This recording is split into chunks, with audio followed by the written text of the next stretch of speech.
gentlemen, podcasting since 2005. You're listening to Gamertag Radio with your hosts, podcaster Hall of Famer Danny Peña, the always opinionated Paris Lily, and from outside of the norm, Peter Toledo. This is Gamertag Radio.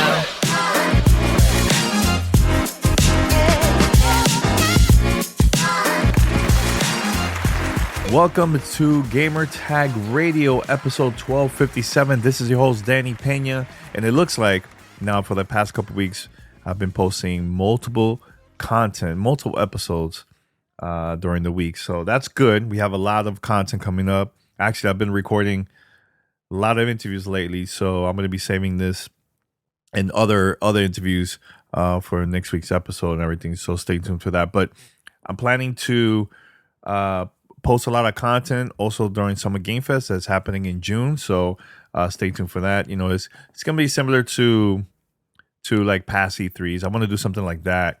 We haven't done that in a while. So let's see how everything works out. But it looks like we're going to have a lot of cool stuff coming up, man, especially for the month of May and June. So yeah, stay tuned. And thank you everyone for supporting and listening to Gamertag Radio every week here on your favorite podcast app. Also, if you want, go right now to gamertagradio.com and listen to our content there. We have over 1,000 episodes, so you could go back to the archives and listen to like past debates, interviews, hands-on impressions, everything. Just look it up. We're there. Also, you can find us on any podcast app. All you have to do is just search for Gamertag Radio. We're there. Follow us, subscribe, post a review. It will help us out. It only takes a couple seconds. Just go right now to your favorite podcast app, post your review right there. All right. Now, I want to do fan mail. I'm not doing fan mail unless we get questions from the fans. I've been seeing the numbers of the listens. Every episode is increasing. You know, the numbers are good. So all you have to do is send us an email or go to speakpipe.com/gamertag radio or send us a voicemail, 786-273-7GTR. That's 786-273-7GTR. You could do it from your phone, from your computer, anywhere. Just set us up. And the more questions we get, now we're going to start asking questions for you guys, the whole team, the whole crew. All right. So once again, here's how you could contact us. Send us your feedback or questions. Give us a call at 786-273-7GTR. Email us at fanmail@gamertagradio.com or leave a message on speakpipe.com/gamertagradio.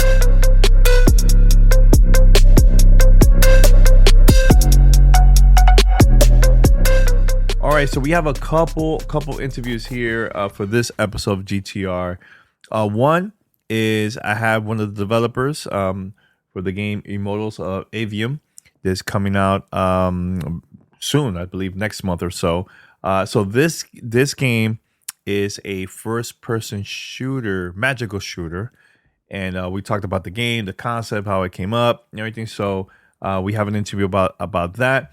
Also joining us is Steve Spawn. We talked about their Gala event for AbleGamers, and that was a great conversation too. So I'm going to play that here in Gamertag Radio. Now, coming up, I have interviews, a very important interview.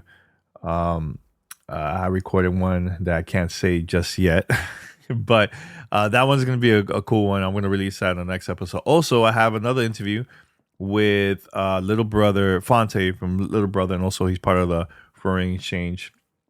He's going to be on GTR, and we talked about music and games. I haven't done an interview with a music artist in a while, so that was really cool.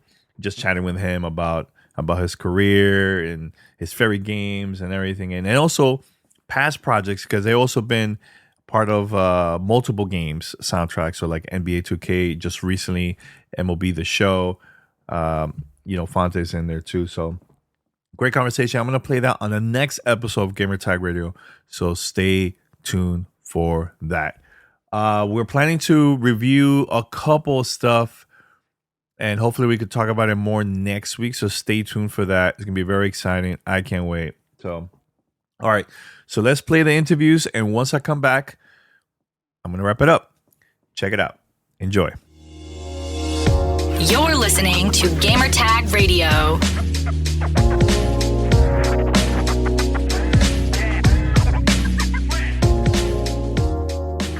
Hi, I'm Jason Warnke, lead combat designer at Ascendant Studios, working on Immortals of Aveum. I focus on the core gameplay loop, the combat, and the meta gameplay, and just a lot of fun stuff, I think. Yeah, and I got to see the game, also got to play the game behind the scenes. But I'm very excited to actually talk to you about this, man. I'm excited to talk to you about it. Yeah. Let's talk about how you guys came up with the concept, man, of instead of being a first-person shooter, this is a first-person magical shooter. Am I correct?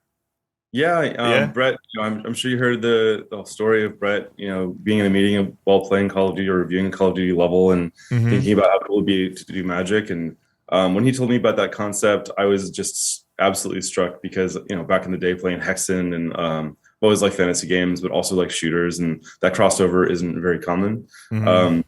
And so, when we got into it and we started talking about what do we want to do with this? What do we want to, because you have games like you've seen games like Witchfire, which looks so good, but they have the approach of it's magic and also a gun. And I've played a lot of Destiny. So we wanted to challenge that, see where we could go with this concept. And we're here. And, it was kind of a big risk to try a shooter with no guns, but I think it's working out really well for us. Yeah. It's very interesting. Like I'm very excited to play the official game once it releases. But I remember I was at the Game Awards and you guys show the trailer for the first time, and automatically I'm like, oh, so this is gonna be a co-op experience. But once I heard it was a single player experience, I was like, you know what, I think that's good, because I seen a lot of studios just working on multiplayer, and I just love the whole concept of just playing single player campaign, especially when it has like a really good story. So how was it for you guys, showing that to the world for the first time back in December, man? I know you guys were very excited behind the scenes, right? I'm beside myself. I think the entire studio is just kind of alight with excitement, showing off the game and getting to talk about it finally after 4 years, And a little bit about what you were saying before about, multiplayer and single player. We have one of the best writers in the industry, Michael Kirkbride. Brett is great as well. And it's just the writing of our game and the story of our game is really interesting. And so I love co-op games. I love multiplayer games. I play a lot of Warzone on my own, and so working on that stuff would be cool. But this product that we're making is very unique, very interesting. And I don't, yeah, sorry. Yeah, it's all good. So tell us a little bit about the main character in this game. Does he start off with these powers, or eventually he start discovering them, or how's that going to work in the game? Yeah, Jack is what we're calling an unforeseen. It's a person who was born without innate magical abilities, and then they erupt in a moment of high stress or trauma. Yeah, I noticed that there's different colors in these powers. Well, you can tell us a little bit about that. Yeah, in the world of Aveum, when someone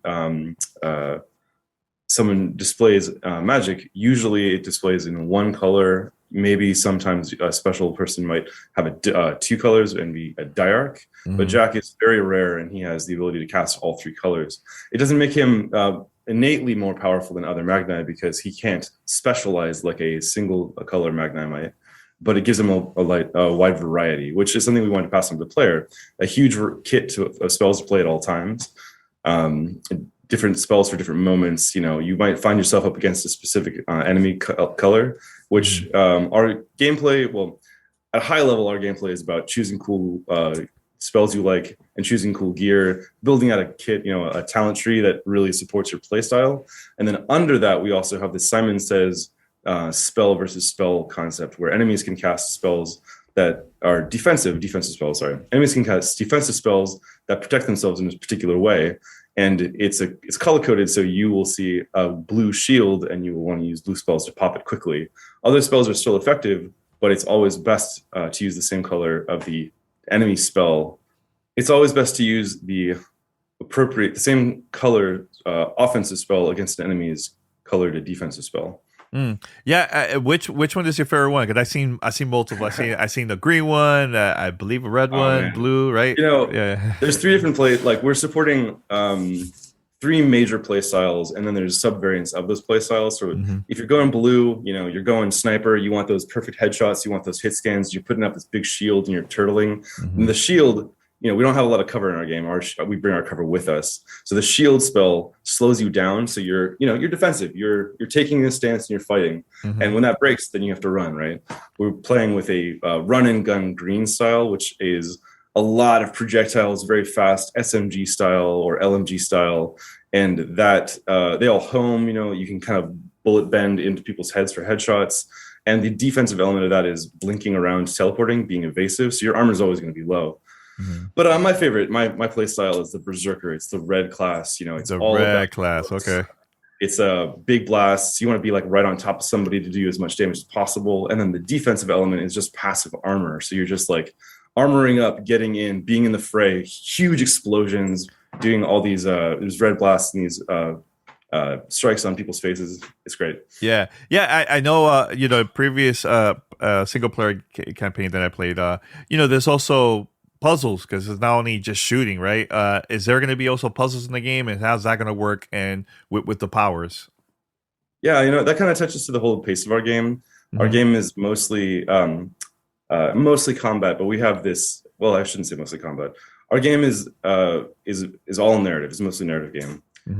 It's built in this hub and spoke elements or pattern. So you go into a level, it's linear. You get this great story. You get this great dialogue. You do these big fights, these big bosses, and between all of that, we have these slower moments where you go to an old ruin, you see a puzzle around the room and a locked door, and you're like, I gotta figure this out to get out.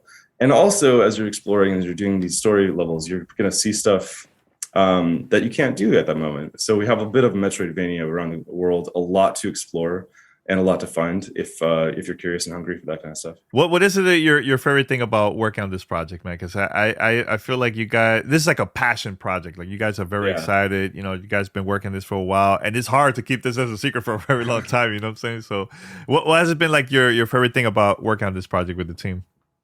That's impossible to answer, right? Like I love what people are doing with the narrative, the writing. I love seeing the level designers making incredible levels and puzzles and taking the combat to the next level. I'm really gratified having been able to do some secret bosses. So, there's certain things that I've got to hide in the game as a ex Call of Duty, zombies designer.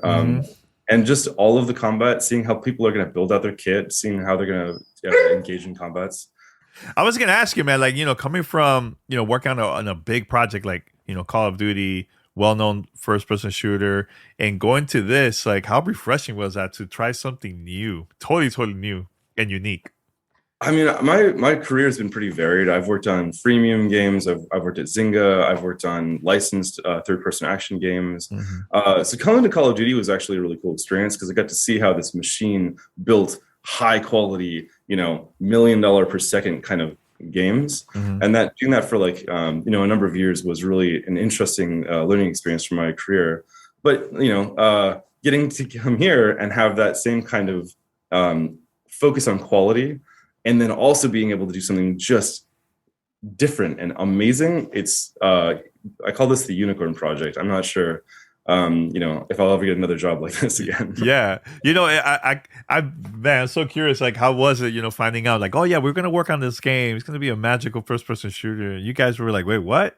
At the beginning, right? I mean, I've known Brett for a long time. So I was like, really? We get to do that? Yeah. Are you serious? Yeah. Like, what are well, pinch me and wake me up. Like, am I dreaming? This sounds awesome. Yeah, definitely. What are the inspirations of like coming with the the game design, like the levels, also maybe just like the shooters and everything like that. Like how that helped to come up with the concept for this game. Was there any inspiration from that? Oh, I mean, everything. We've all communally played God of War and loved it and loved their approach to story and the way that they built out their levels. Played absolutely humongous amounts of Destiny. Go back to the days of Hexen. How do they approach magic in a first-person shooter?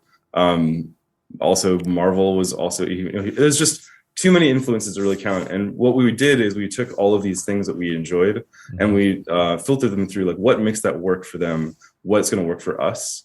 And again, I'm working with Brett. It's been such a joy because he's also a game designer and he's also the director and CEO of the game. So we got to do things challenge what it means to be what it means to be a shooter.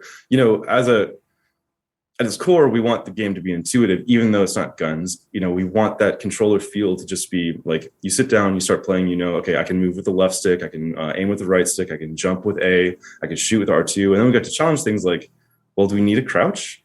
I don't know if we need a crouch. Instead of crouch on B, why don't we put blink? So now we have a basic mobility ability, blink, which you can use defensively or offensively in combat. And then, lethal grenades. Usually put the lethal grenade on the right bumper. So that's where we put our fury spells. Those fury spells are, we have a big spell book, so you can cast a whole bunch of those spells at any given time. And then the other thing we had to challenge was our left trigger. Do we need an ADS? I don't think so. So instead of doing ADS, we have these things called control spells. And you have three options. You have a lash, which is to grab an enemy and pull them close to, follow up with some combo spell, or use it on a larger enemy to travel the space to them and bring the aggression to them, which, depending on your playstyle, might not be advantageous for you. And then the other two, I guess I could just, would it be nice to talk about all the spells? I could talk about go ahead. Yeah, definitely. And the other two deep control spells are, we have a limpet spell, which is it casts out this little loogie of green magic that sticks to enemies, and it's a time spell. So as long as it's attached to something, it slows that character down. And then the last one is a on-demand stun called Disrupt. So you time it against a big enemy's attack. You can stagger them out of a big hit, but it also performs a counter spell. So if you see an enemy caster doing something and you bring out the Disrupt totem, you can counterspell them out of that, creating a big burst of energy and knocking people around out of it. The thing that I really like about this control spell concept on the left trigger is it performs a similar concept to what ADS is. ADS is about helping you aim on their head and knocking some headshots. This is not the same exact thing, but it gives you that same kind of freedom and that kind of breadth in combat to line up your shots perfectly. Like slow down a big brute character, get that. We have a strike spell called Javelin, which is it's the heavy blue strike variant. We haven't even talked about that yet. Sorry. Yeah, go for it. Each of our sigils focus our magic. So when you're going in for your primary damage, you're using these things called strike spells. Oh, sorry about that. It's okay. You're using things called strike spells, and they are your basic shots, they're your basic fire. We don't have ammo. We have sigil clip. So the amount of times you can fire that before reloading is different for every sigil. So one of those blue sigils is, we have the DRM, we have the DRM style, we have the railgun style that pierces through enemies, and one of them is called Javelin. So you get that. We did sneak in a little bit of ADS, and you hold this one down, it summons this big, huge beam of energy, and it punches in your ADS, your view a little bit, so you can aim on that headshot and launch it out and hit them. So comboing that limpet spell with that Javelin is quite fun against large enemies, because your enemies are moving a whole lot, and you just stay right there for a second. I need to just line this up and bam, get a good headshot out. Yeah, briefly, you were kind of a little slick there. You talked a little bit about the bosses, man, because I'm very curious about bosses, because that's to me, that's like part of the experience too, man. Like just battling out these like big bosses, How's that going to be in the game? Because I know watching the trailer, there's I think look like dragons flying around. Is that just for the trailer, or those like also type of different bosses that we're going to see in the game? Without spoiling a lot, but I mean, I grew up with Mega Man as my thing. Oh, classic. Like Monster Hunter is I must buy every copy kind of game for me. So bosses are my thing. I love bosses.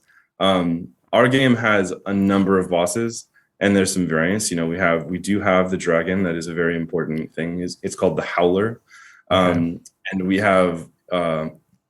But Magnus versus monsters is cool. We do have a bunch of those. But we also have Magnus versus Magnus fights, and some of those are the toughest and most visually intense and striking fights in the game. And we even, we have some secret bosses in the game as well, which I can't talk about. Oh, that's cool.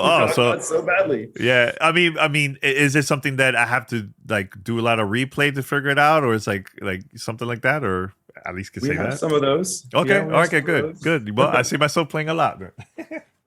Definitely, man. Yeah. So I just want to say, man, is there anything else you want to talk about the game, man? I'm excited. I can't wait to play the full version, man. And I know our listeners are going to be excited too. You know, a lot of them have been asking questions about, when we're going to see more. Actually, what we're going to see more about, from you guys to promote the game. Really we've seen teases. We've seen teases here and there, right?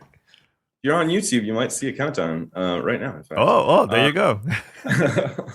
The last thing I'd want to say is one of the things that I want to express to everyone is we've put a lot of effort into varying, gear. Our gear is not. We are not a looter shooter. We are a classic ARPG in that our loot is particularly named. It has descriptions and stats, and you can only find those pieces in one place in the game. So when you find something, it's special. And so early on, you might get some gear that starts supporting your play style. You might find some talents that are building out towards a play style, like maybe you're going to that turtle sniper, for example. And later in the game, we start to introduce gear that starts to alter your base spells. Like we have that big Shatter Fury spell that sends off that kind of rumble and then humongous spike explosion. We have a sigil in the game that it doesn't keep pace with the damage of other sigils. It's a lower base damage, but it replaces that single shatter with a triple shatter. And it's very cool. Yeah, no, I just want to say, man, congrats to you guys, and I'm glad that this is getting a lot of great feedback from the gaming community, and I hope much success for you guys, man. I really want this to be a huge thing for you guys, man. So thank you for taking your time to be on the show. Thank you so much. Pleasure chatting with you. No problem. This is Gamertag Radio. Voicemail at 786-2737-GTR.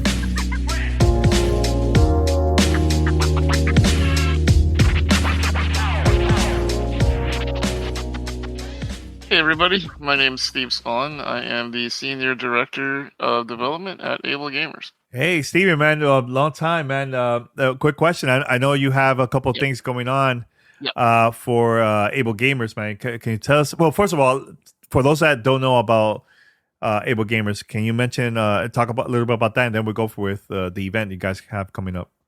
Yeah, absolutely. So AbleGamers is the leading charity for people with disabilities in video games. Essentially, what we do is help people to have the experiences that they want to have in video games. So whether that's bringing people into peer counseling and helping them figure out exactly what controllers they need, and then giving them the controllers and the setup that they need thanks to the donations of people like your audience and you who support game accessibility, or whether that's working with game developers directly. And using those donations to then hire people who are very smart PhDs who can break down game development and show developers exactly here's where the problems are, here's where the barriers are, here's where the challenges are. Now figure out how do you work around that to design a video game that's accessible for everyone. Yeah, and how long you guys, and especially you, how long you've been working with AbleGamers, and what has been like the challenges ever since you've been working on this? Because I noticed there's been a lot of changes the past couple of years with multiple studios now adding accessibility in games. I feel like it's the same old story of the overnight success, right? The same thing as when people are telling you, like, wow, congratulations on your podcast that you just started yesterday, 17 years ago. It's like, you know what I mean? Yep. Yeah, it's that grind, man. It's like we've been doing this for so long. Like, I mean, back in 2007, starting out, and there's just a website that was intended to be a repository of information so people knew how to play games better, and it turned into this juggernaut organization helping as many people across the world, trying to be everywhere at the same time to help everybody. And it's a lot of work, but the thing that's changed in the last 4 years or so has really just been kind of like I think a dam breaking. I think eventually enough people got behind the movement, enough people said enough of not being able to play video games. They got on board. The advocates started getting loud, started getting rowdy, and really sort of forcing companies to pay attention to the fact that it's not just three people in wheelchairs. There's a bunch of people with a bunch of disabilities, a bunch of people who want to love and want to give companies money to access these amazing virtual worlds that we all love, and they just had to open the door. So I think now we're seeing more and more companies opening that door. I'm so happy to have so many advocates fighting alongside me, man. Back when you and I started this thing, just like you were one of the first podcasters, I was one of the first advocates, and it's a lot of work. But I don't know about you, but it feels neat to have been sort of in on the ground floor or something. No, it feels really good, and I've been seeing your work the past couple of years, man, and I'm glad that the industry is changing because of the work that you've done, and it's really really cool to see, even celebrities that you guys been working with to try to not only talk to just the gamers, but the non-gamers out there. I know, I think it was Ryan Reynolds. He also been working with you and everything. That's really cool to see, man. Yeah, man. Ryan Reynolds, The Rock, Hank Green, got some good larger creators who are out there just trying to make the world a better place, and hopefully keep bringing in those W's and keep finding like-minded people who just want to see more people get into this medium that we love. I mean, Ryan, I think, is special because it was a friend of mine that had nothing to do with AbleGamers or anything to do with. He doesn't even really play games. He just appreciates the culture and gamers and respects what we do. And sometimes I feel like that's just such a missing component. Like with everybody who's been a gamer for multiple years knows, like, sometimes you feel really disrespected even mentioning that you're a gamer. So it just feels good that some people out there really just care about us as an audience and enough to even consider making movies and content for. Yeah, and well, I have to mention this. A couple of days ago, I'm there, on Twitter, just browsing and everything, and I got to see your tweet that you guys are having the first ever charity gala. What you could tell us a little bit about that? Oh man, it's sort of the passion project right now. I've been working with a wonderful fundraising event coordinator named Maggie Judge, who has been helping me along with a team of great people at AbleGamers who are just front running, putting together the very first charity gala in a virtual space. So think, man, like Zoom meets Stardew Valley. It's just going to be so much fun. It's going to be top down. You're walking around in a ballroom that's like almost like its own little zone where you get to meet with people. You can talk to them over a camera and talk to them over your microphone and interact with them. And then from there decided, well, if we're going to do this first ever annual gala, let's just open it up to everybody. Because the thing is, I think a lot of people, number one, would love to go to conventions, but they're expensive. It's $6,000, $7,000, $8,000 for just a couple of days. Or you could come to the AbleGamers event and it's $25. That's depending on where you live in the world, a tax write-off. So give a donation to the charity and maybe get to meet some of your favorite content creators and maybe get some cool stuff along the way. Yeah, and you could interact with them, chat, right? And I mean, that's really cool. And honestly, like, and you're right, not everybody can attend conferences and events that's all around, not only in the nation but around the world. It's difficult, man. It's not cheap, but something like this where you could just interact with your favorite creator just from home, I think that's really cool. And at the same time, it's for charity too, which is great. Mm-hmm. Exactly. All proceeds go directly towards the mission of helping people with disabilities be able to play games the way that they want to play, and whether that's purchasing a controller or doing some peer counseling to get them on the road to gaming again. We have the privilege of working with some amazing sponsors like Twitch and World of Warships, who did a really cool thing. We have an item called a Gala in a Box, and essentially it is a way of raising donations through NPR style, giving you something in return for your donation. So it's a box, and it's got all kinds of cool stuff in it, like a little Rubik's Cube that looks like an AbleGamers branded one. It's got a Bluetooth speaker that looks like the cassette tape out of Guardians of the Galaxy's awesome mixtape, but it's actually a Bluetooth speaker. Nice. It's really kind of neat, kind of retro throwback kind of thing. It's cool, and it's $100 for the gala itself. But then we had these sponsors, World of Warships and Logitech, that came in And to be really brief about it, Warships gave us hundreds of dollars worth of codes for anybody who wants to play their game and get a benefit out of donating to charity instead of buying them from Warships themselves. And then Logitech, oh my gosh, dude, like I don't know about you, but I know me a couple of streamers who want some upgrade. This is sort of their deal right here. For $300, you get a Gala in a box, which is all the AbleGamers stuff, but you also get literally $1,200 worth of MSRP from Logitech. I'm talking their newest camera, one of their newest microphones, a mouse, a keyboard, a headset. You get the whole shebang. And it's all just for donating to charity. So you get cool stuff, upgrade your gear, or if you're just a viewer and you just want to hand them out as Christmas presents, that's cool too. Yeah, and I know you forgot to mention this too, man. Voodoo Ranger, because I like their I like their beer too. Oof, delicious beer. big fan of Voodoo, huh? Yeah, man, they've been great to us, doing shirts at every convention we go to, and this is their first year helping out in the virtual Gala too. That's really cool, man. Really, really cool. And for more information, let's say we have listeners that would like to get involved, like to purchase a ticket, like how they can do that online. Go to ablegamers.org/gala. And I know this sounds very much like a sponsored ad read portion here, but this is honestly just Danny being a really good friend of mine and supporting the work that a lot of us try real hard. AbleGamers is not a big charity like a St. Jude and some of the other bigger Make-A-Wishes out there that have millions and millions of dollars. We're trying to do what we do on a shoestring budget, and it's getting it done the old-fashioned way by reaching out and saying to people, hey, disabled people are important. Make sure that we can get as many people playing as we can. And fortunately, I met some good friends along the road who help and support with that kind of mission. And, Danny, I appreciate you being one of them. And for anybody out there who wants to come by, I hope you'll drop the $25 just to meet your favorite content creators and say thank you to gamers with disabilities by letting them play video games just like everyone else. Yeah, no, I think it's very important for us, a community, just to support. At the same time, I know this was charity and everything, but at the same time, we can meet other people that doesn't have the opportunity to travel, and we could just engage online and get to know other players, other gamers from around the world. So I think this is really cool, man. Really, really cool. So this is happening April 22nd. What time exactly is going to happen? 4 p.m. Eastern. The thing starts 2.5 hours worth of streamers meeting each other, and then we're doing a world premiere video that no one's gotten to see about all the cool things. Yep, no one's gotten to see it yet. I can't wait for you to talk about it. I'm going to guarantee you, Danny, you get at least one tier. I'm guaranteeing. I'm all ready for that. Already, good, man. It's real good. Yeah. So and then go ahead. Great. No, I just want to say, everybody that's listening, make sure to go right now to the official website, ablegamers.com/what? Gala. Gala.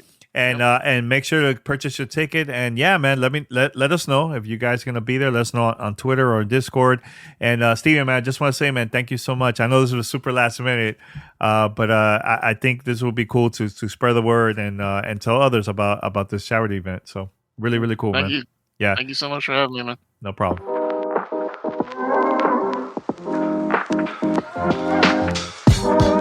This is Gamertag Radio.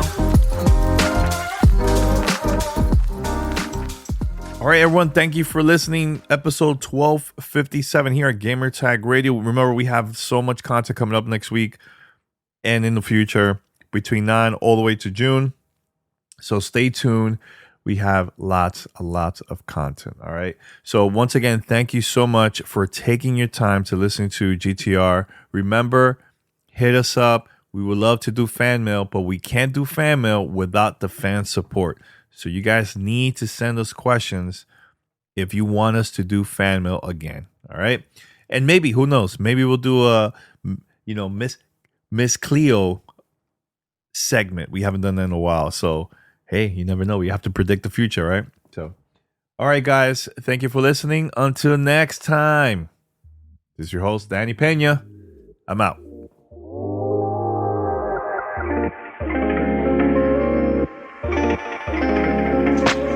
Thanks for listening to Gamertag Radio. Be sure to like us on Facebook and follow us on Twitter.